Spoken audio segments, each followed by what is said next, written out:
This is Democracy Now!, democracynow.org, the Quarantine Report. I'm Amy Goodman with Nermeen Sheikh. You can sign up for our daily digest, our email we send out, by texting the word Democracy Now!, one word, no space, to 66866. Democracy Now!, text it to 66866. A nationwide popular strike in Colombia has entered its 9th day despite a deadly crackdown by police and military officers. Over 24 protesters have been killed since the nationwide uprising erupted last week against the U.S.-backed government of right-wing President Iván Duque and his neoliberal economic policies. 800 people have been injured, 87 are missing. Protesters are vowing to stay in the streets. The strike will continue because we're up against a government that doesn't listen, that doesn't want to listen, that doesn't want to have talks with the National Strike Committee. There's been terrible repression, attacks on Colombians that are mobilizing across the country. The protests began against a now-withdrawn tax reform proposal, but they've since expanded in scope. On Wednesday, hundreds staged a die-in in Bogotá to protest the rampant police brutality over the past week. On Tuesday night, over a dozen police stations were set on fire in the capital, Bogotá. Meanwhile, the United Nations has said it's, quote, deeply alarmed by the situation in Cali, where at least 15 protesters have been killed after police repeatedly opened fire. The Afro-Colombian human rights defender, Charomina Rojas, spoke to Democracy Now! Wednesday from her home in Cali. Black people in Colombia have been mobilized since May 28 that the national strike was called out, demanding not only the overdue of the tax reform, but also the health and other reforms that will be very damaging for already impoverished and disenfranchised Black people in cities like Cali, where the main brutal repression has been concentrated. Many of those shot, arrested, injured, and disappeared are from Black neighborhoods in Cali. The protests come as Colombia is facing a deadly third wave of COVID cases. On average, nearly 500 people are now dying every day. According to the Wall Street Journal, Colombia's per capita death rate is higher than even India's. More than 76,000 people have died from COVID in Colombia, the third highest total in Latin America. The pandemic has also devastated Colombia's economy, leaving millions out of work and hungry. We're joined now by two guests. Dr. Manuel Rozental is a Colombian physician, activist with more than 40 years of involvement in grassroots political organizing with youth, indigenous communities, and urban and rural social movements. He's been exiled several times for his political activities. He's part of the organization Pueblos on Camino, or People on the Path. He's joining us from Risaralda, which is in the central part of the country, a coffee-growing region. And in Bogotá, we're joined by Emilia Márquez Pizano, sex and gender director with the Colombian nonprofit Temblores, or Tremors, which collects data on police violence across Colombia. Emilia, let's begin with you in Bogotá. Talk about the beginning of this protest, the violent response by the Duque government, even as he said he'll pull back the tax reforms he proposed. The protests have only gotten larger. Yes. So right now, the protests have gotten larger, and I think one of the reasons for that is that the government repression on these protests has been huge. So people in Colombia right now are not only tired of or are not only protesting because of the political reforms, but because the country has been a place of repression for the last years of this government. And this has led to the murder of social leaders. And now we have this crisis where up to yesterday we had 1,700 and more victims of police violence. Emilia, can you give a sense, why do you think the government has responded, the security forces have responded so brutally to these protests? Well, we cannot be sure of why this is happening. There is obviously some kind of norm that is going on inside the closed doors of the police force. But we can assure that the government has said that the protest is illegitimate. We can say that the government has been calling protesters terrorists, and this has obviously led to more violence. This is obviously a discourse of violence coming from our government, and this we don't know if it has a direct consequence on the police violence, but it obviously is not helping stop it. On Tuesday, the Colombian President Iván Duque addressed the nation. If an action is presented outside the framework of the Constitution that affects people's rights, as I have always done, I will not accept it in any way. As corresponds in the rule of law, we will promote all investigations, internal and with the control bodies, but we have to be clear to those who work for the security of Colombians, all our support and at the same time, all our expectation. I want to announce that we will create a space to listen to citizens and construct solutions oriented towards those goals, where our most profound patriotism and not political differences should intercede. That's Colombia's right-wing president, Iván Duque. Manuel Rozental is joining us as well in the central part of Colombia. You've been out in the streets. Can you talk about what it looks like there, what happened on Wednesday, and how these protests have grown to include protests of police brutality, inequality, poverty? Yes, good morning, Amy, and it's wonderful also to be here with Emilia from Temblores. They've been doing a fantastic job, the most reliable job during this episode, during these circumstances in the country. I'll summarize this for people to understand. Colombians are fed up. 73% of the people in this country approved the strike before it started, and it has only grown since then. And how it feels like there is a massive uprising in this country that nobody runs and nobody controls. There's no vanguard leading this, although many organizations and unions and organizations have put all the strength into this. This is a spontaneous, massive national uprising against, and I'm not exaggerating, this is not a political rhetoric, against a fascist mafia regime. There are assassinations and massacres in Colombia throughout the country after the peace agreement with FARC was signed, counted by the thousands. There are also impoverishment of the people. The healthcare system doesn't work. We didn't have a healthcare system prior to the pandemic. The pandemic has only made this a lot worse. There is a direct attack against the poor indigenous people, Afro-Colombians throughout the country. There is ongoing impoverishment, but here's what's happening that explains everything. On the one hand, the Colombian elite and government are linked with drug trafficking, drug trade. That's why we say mafia.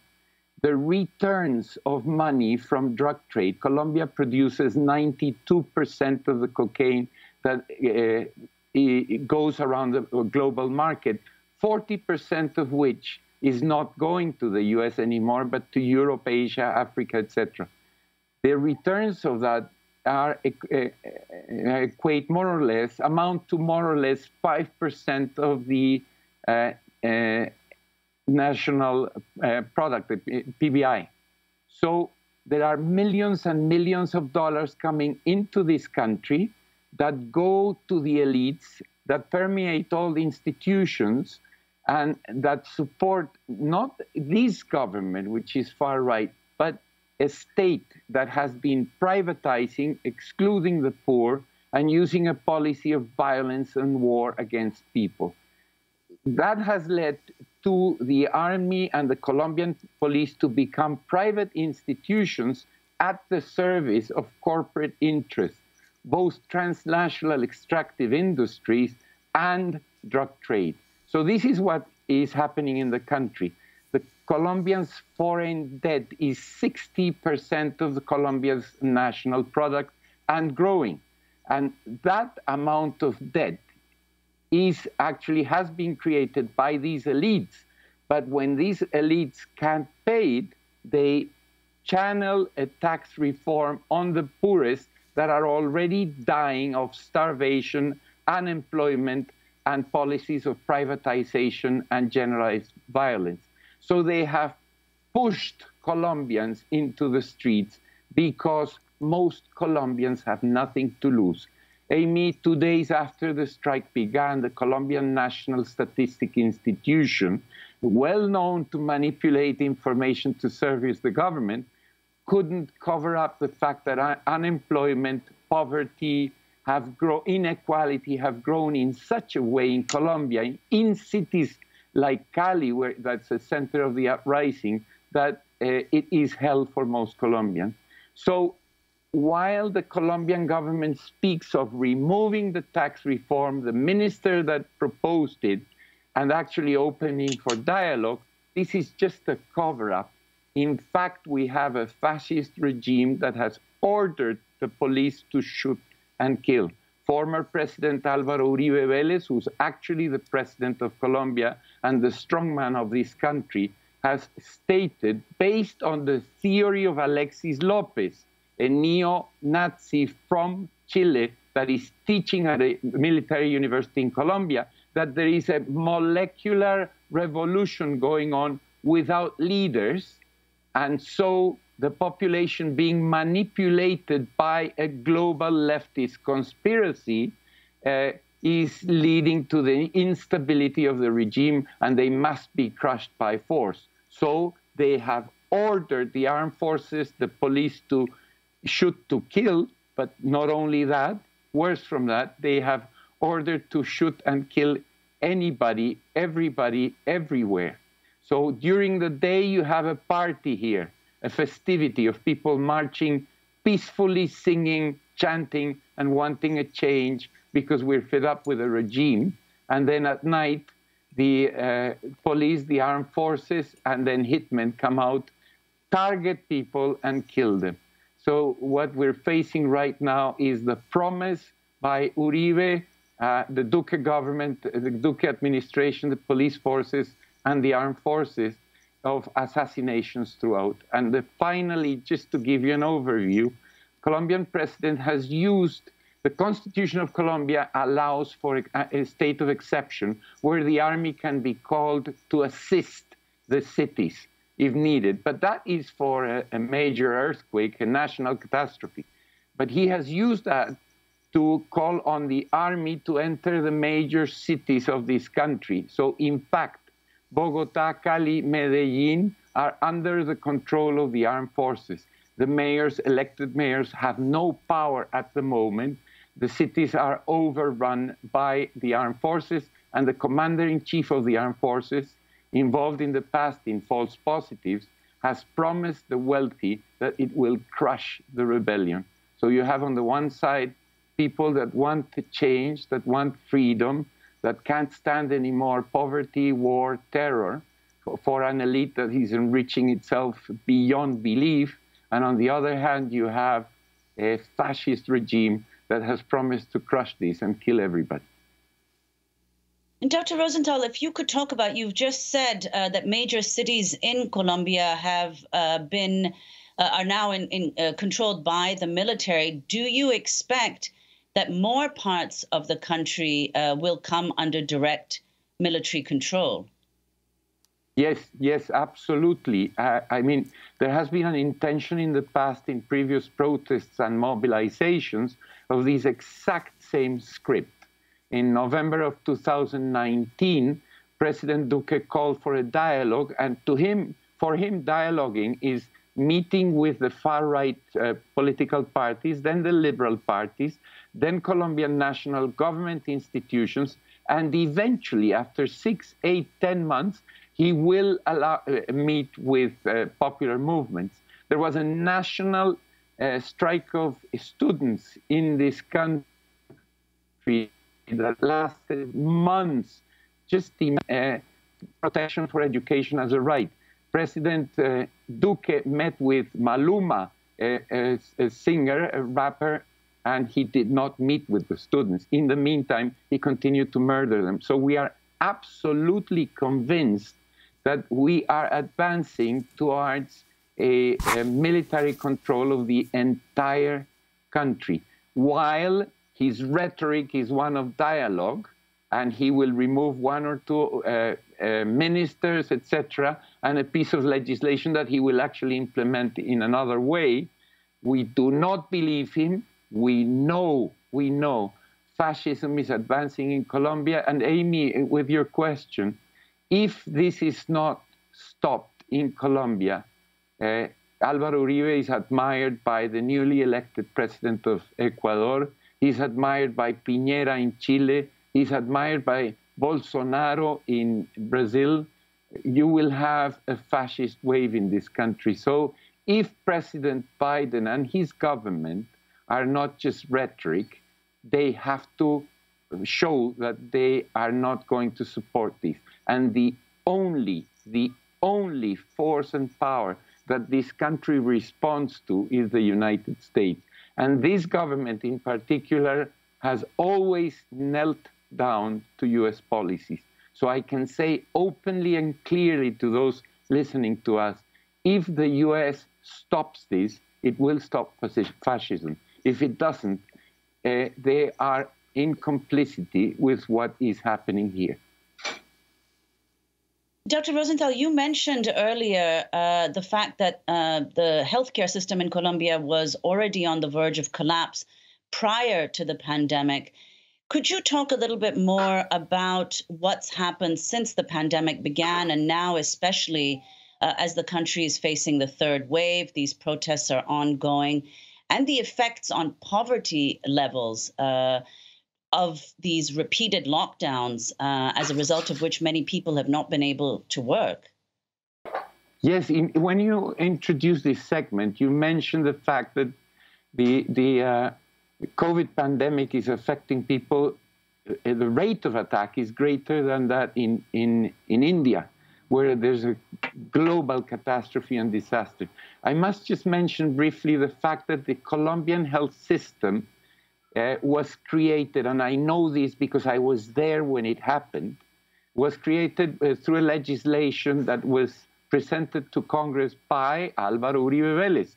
The purpose of this legislation and this system is to transfer funds and savings of Colombian population to the financial private sector. And it transferred the responsibility for the care of people in Colombia to the financial sector. So what it actually did was use health as a pretext to capitalize the private sector. So the healthcare system in Colombia is very effective because it was created to further enrich the richest. It was not created to look after the health needs of the poor. And that's how it works.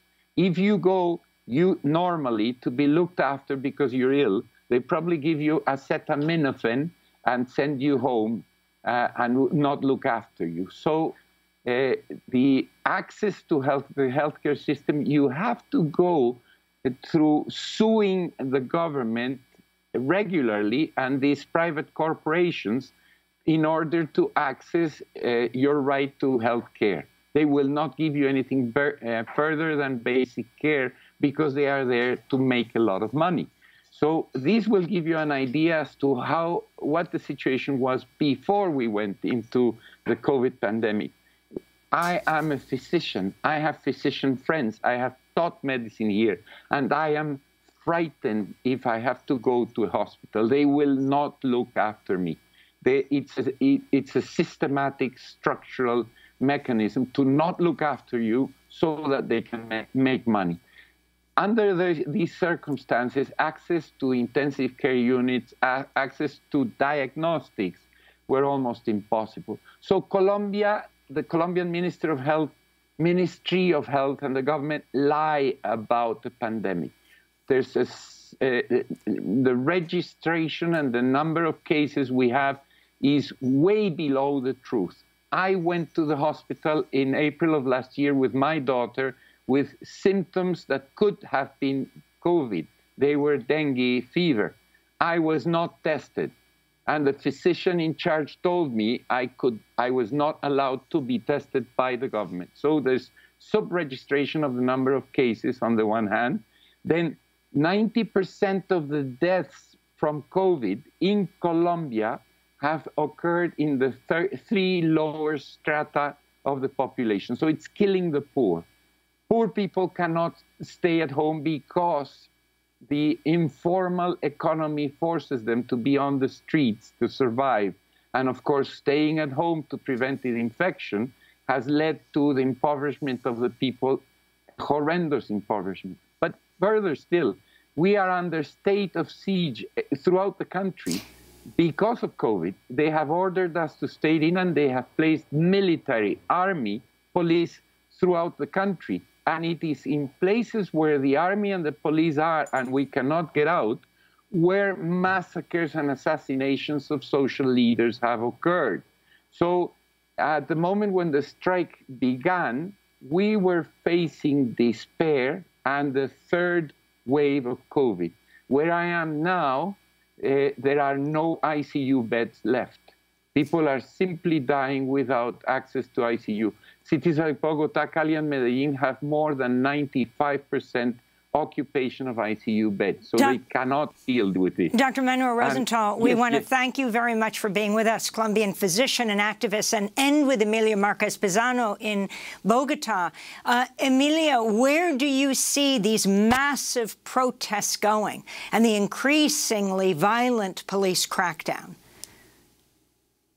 Well, what we are seeing in Temblores is that if the government does not speak directly to the police forces in the country, this will just keep going. Yesterday, after we in Temblores had a discussion with the UN verification mission we had two more murders of young men who were just trying to do a pacific protest in Pereira, where Dr. Rozental is. So we are seeing that this violence is not stopping. It is not going to stop. We do not see clear the direction from the government to try to stop the violence, and instead, it is all of the contrary. They are promoting more militarization of cities. They are giving us a discourse that is clearly trying to make protesting illegitimate, which is, of course, a very dangerous place for a democracy to be in, because people do not have the right to protest, which is one of the fundamental rights in a government. People are not being respected the right to live or to have physical integrity in the streets. And we are just not seeing this stopping anytime soon if the government does not take clear action towards control of their police force and right now of their military force. If this does not stop, we do not see this violence going down anytime soon.